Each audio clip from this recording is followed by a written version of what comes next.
Hey guys, welcome back to my channel Formal Learning with Deepika. I hope you all are doing great. So without wasting your time, let's start a new video on inpatient services from drug distribution system chapter of pharmacy practice. For my previous video on drug distribution system, you can check the link in the description box or you can click on the I button also. Now let's talk about the inpatient services. तो जो भी drug distribution होता है inpatient department में वो from the out patient dispensing area से ही होता है. तो जो भी स्टाफ हैंडल करता है distribution of drug to the out patient and carry out the distribution of the drug in the in patient department, तो वो सेम ही स्टाफ होता है. और अगर वर्कलोड बहुत ज़्यादा बढ़ जाता है तो आप एडिशनल पर्सन को भी एम्प्लॉयड कर सकते हो. और इससे क्या होगा कि this system will be economical as extra expenditure on building and staff will be saved. अगर आउट पेशेंट सर्विसेज और इन पेशेंट सर्विसेज दोनों डिपार्टमेंट की सर्विसेज को अगर सेम ही डिपार्टमेंट हैंडल करता है तो क्या होता है कि जितना भी इकोनॉमिकल एक्स्ट्रा खर्चा अगर आता है बिल्डिंग के स्टाफ के ऊपर या बिल्डिंग के ऊपर तो वो थोड़ा सा कम हो जाता है. तो Moreover, this system has additional advantages that the director or the chief pharmacist can exert a great degree of control and supervision on the activities of the department. तो बेसिकली होता क्या है, जो डायरेक्टर हुआ या फिर चीफ फार्मासिस्ट हुआ तो उसको अलग अलग डिपार्टमेंट के लोगों के ऊपर ध्यान नहीं देना पड़ता है. वो बेसिकली क्या करेगा कि उसको जो सुपरविजन करना है एक ही डिपार्टमेंट के ऊपर करना है. ये नहीं देखना है कि इन पेशेंट सर्विसेज को कोई और देख रहा है तो उस डिपार्टमेंट को अलग से देखना है. आउट पेशेंट जो सर्विसेज कर रहा है वो अलग डिपार्टमेंट है तो उसको देखना है. तो एक ही डिपार्टमेंट को वो ईजिली सुपरवाइज कर सकता है.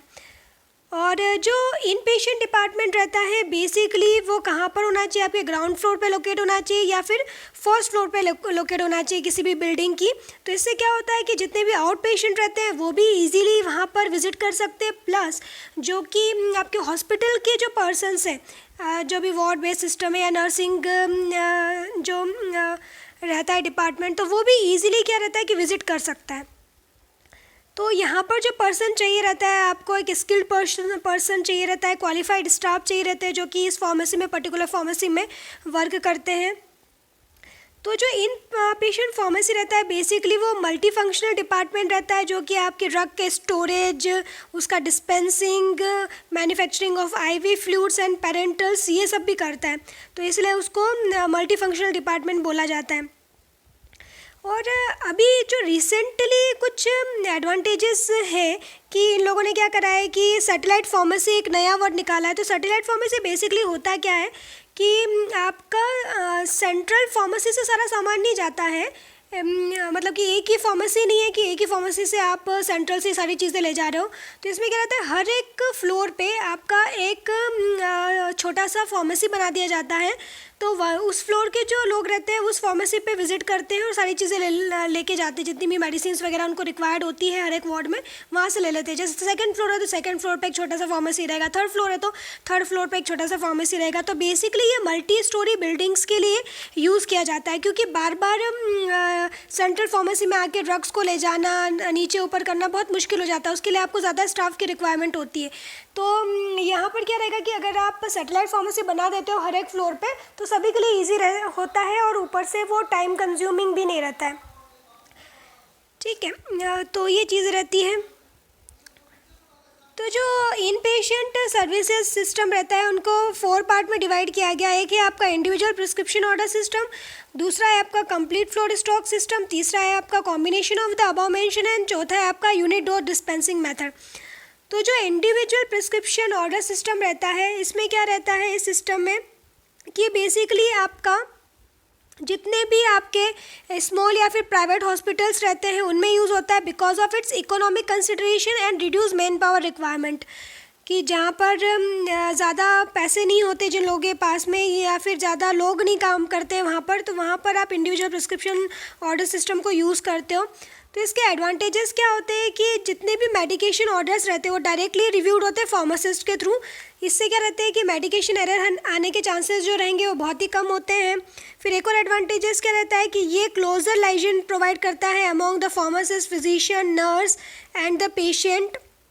और एक तरीके से ये आपको क्लोजर इन्वेंट्री कंट्रोल भी प्रोवाइड करता है क्योंकि देखो ज़्यादा पर्सन्स इन्वॉल्व नहीं है इसमें, तो डायरेक्टली फार्मासिस्ट को पता रहेगा कि जो भी पर्सन वहाँ पर जो देख रहा है उसको पता रहेगा कि कितना सामान उनको चाहिए है, तो वो उतना ही मेडिकेशन की रिक्वायरमेंट को भेजेंगे और मंगवाएंगे। अब कुछ डिसएडवांटेजेस भी होते हैं इसके कि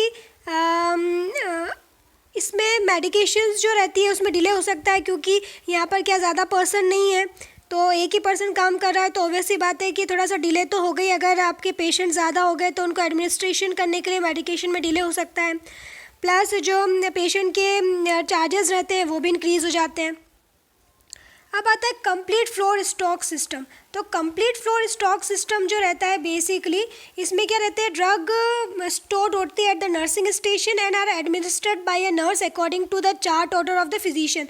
तो जो भी फिजिशियन ऑर्डर करता है पर्टिकुलर पेशेंट के लिए, तो जो नर्सिंग डिपार्टमेंट रहता है उन ड्रग्स को स्टोर करके रखता है और उन पेशेंट को एडमिनिस्टर करता है ड्रग को।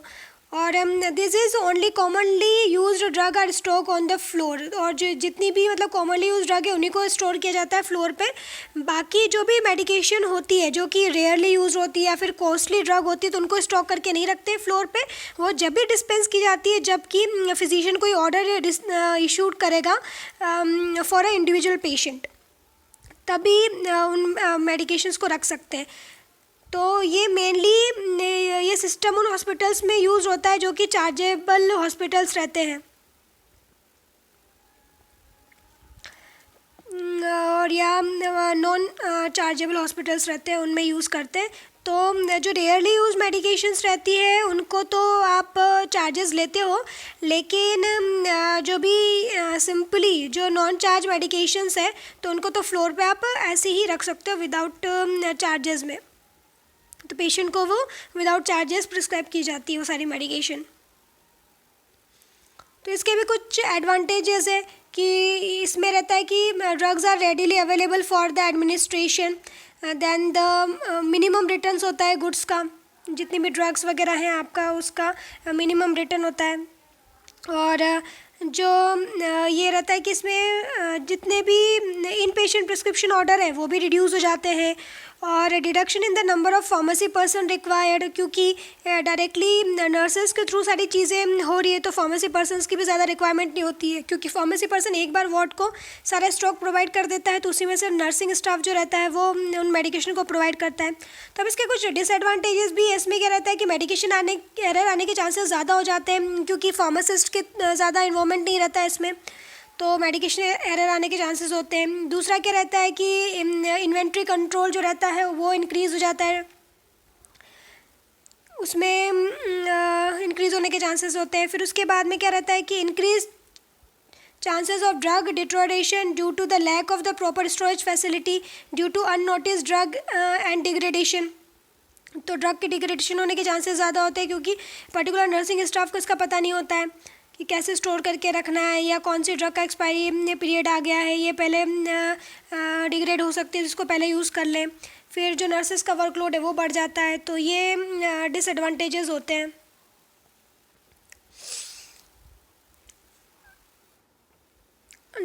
अब जितनी भी फ्लोर स्टॉक ड्रग्स रहती है तो उनको दो कैटेगरीज में डिवाइड किया गया है। First one is the charge floor stock drug और दूसरा होता है non charge floor stock drug.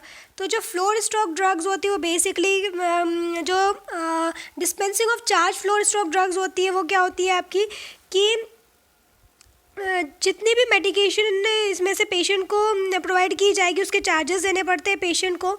तो जितना भी सिंगल डोज उसको एडमिनिस्टर करा जा रहा है उसके चार्जेस उसको पूरे देने पड़ेंगे। और जो सिलेक्शन रहता है ड्रग्स का वो basically pharmacy and therapeutic committee choose करती है ड्रग को। और जितने भी चार्ज फ्लोर स्टॉक ड्रग्स रहते हैं उनको वेरियस नर्सिंग स्टोर में स्टोर करके रखा जाता है। फिर पर्टिकुलर एनवलप इशू किया जाता है ड्रग को डिस्पेंस करने के लिए।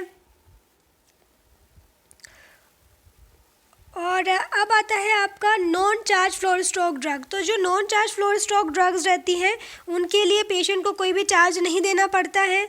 तो इसमें क्या रहता है कि this are the medicaments placed at the nursing station for the use of all the patient on the floor. तो जितने भी फ्लोर पे पेशेंट है उनके लिए यूज़ किया जाता है। और इसमें आप ड्रग बास्केट मेथड को यूज़ करते हो।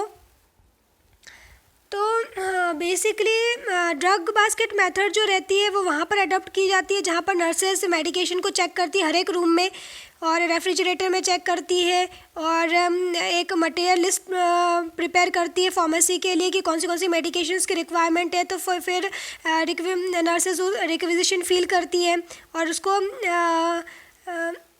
उस रिक्विजिशन को फार्मेसिस्ट के पास में पहुंचा दिया जाता है। फिर फार्मेसी जो रहता है वो क्या करता है कि जितने भी एम्प्टी कंटेनर्स वो रिसीव करता है नर्सेस के थ्रू, तो उन एम्प्टी कंटेनर्स को फिल करके अकॉर्डिंग टू द रिक्वायरमेंट वापस से नर्सिंग स्टाफ को प्रोवाइड कर देता है, और नर्सिंग स्टाफ ड्रग बास्केट में वो चीज़ें कैरी करके ले जाती है और हर एक फ्लोर पर हर एक रूम में जितनी भी मेडिकेशन की रिक्वायरमेंट थी अकॉर्डिंग टू द रिक्विजिशन वो वहाँ पर प्रोवाइड करवा देती है। और इसको एक तरीके से अपन मोबाइल डिस्पेंसरी यूनिट भी बोलते हैं। तो जो मोबाइल डिस्पेंसरी यूनिट रहती है वो इस टाइप की रहती है कि ये आपका आप देख सकते हो यहाँ पर डायग्राम, इस टाइप की मोबाइल डिस्पेंसरी यूनिट रहती है। ये स्टेनलेस स्टील का एक ट्रक रहता है जो कि 60 inches high, 48 inches wide and 25 inches deep रहता है, और it is mounted on the bottom tier और 4 of which are swivel type. तो ये जो व्हील्स लगी होती है वो स्विल करती है, आप किसी भी डायरेक्शन में उसको मोड़ सकते हैं। अब नेक्स्ट आता है आपका combination of individual drug order and floor stock. तो this system is basically used in those hospital where patient pay for their hospitalization and the hospital use the individual prescription order system as their primary means for dispensing but have several drugs in the floor stock. Now next is the unit dose dispensing. तो unit dose dispensing basically क्या होता है, इसमें क्या रहता है कि हर एक पेशेंट को एक यूनिट डोज मेडिकेशन प्रोवाइड करी जाती है एज़ पर द ऑर्डर। वो उनको पैक करते हैं, हैंडल करते हैं और एडमिनिस्टर करते हैं, और चार्ज होता है उनका on the basis of multiple of single dosages unit containing a predetermined amount of drug supply. तो इसमें बेसिकली होता क्या है कि जितनी भी यूनिट डोज वो पेशेंट लेता है उसको उसके ही चार्जेस देने पड़ते हैं। सिर्फ जितने भी उसके यूनिट डोज उसको एडमिनिस्टर किए जा रहे हैं सिर्फ उन्हीं का चार्ज वो देता है।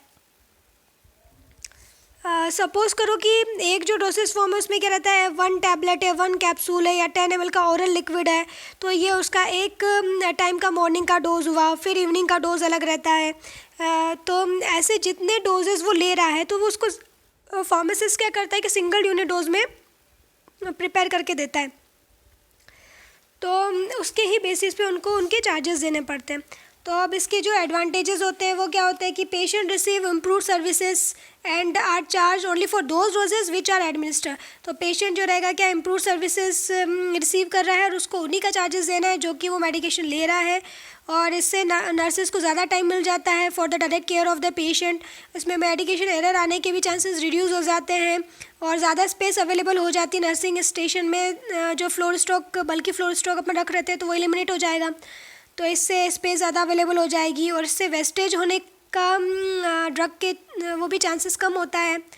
कुछ डिसएडवांटेजेस भी उसमें क्या रहता है कि it requires more space in packaging material, क्योंकि पैकेजिंग मटेरियल का ऑब्वियस बात है कि बढ़ ही रहा है, आप यूनिट डोज में पैक करके रख रहे हो तो। और it requires increase number of skill person in the pharmacy, क्योंकि उनको अब यूनिट डोज में प्रिपेयर करना है तो आपको फार्मेसी के जो पर्सनस रहेंगे वो ज़्यादा रखने पड़ेंगे, और जो कॉस्ट ऑफ मेडिकेशन वो इंक्रीज़ हो जाता है क्योंकि ये आपका जो हैंडलिंग चार्जेस है वो भी इंक्रीज़ हो रहे हैं इसकी वजह से।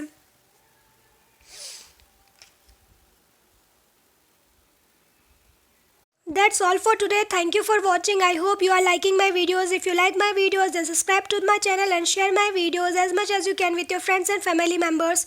Stay safe and healthy. Bye bye. Take care.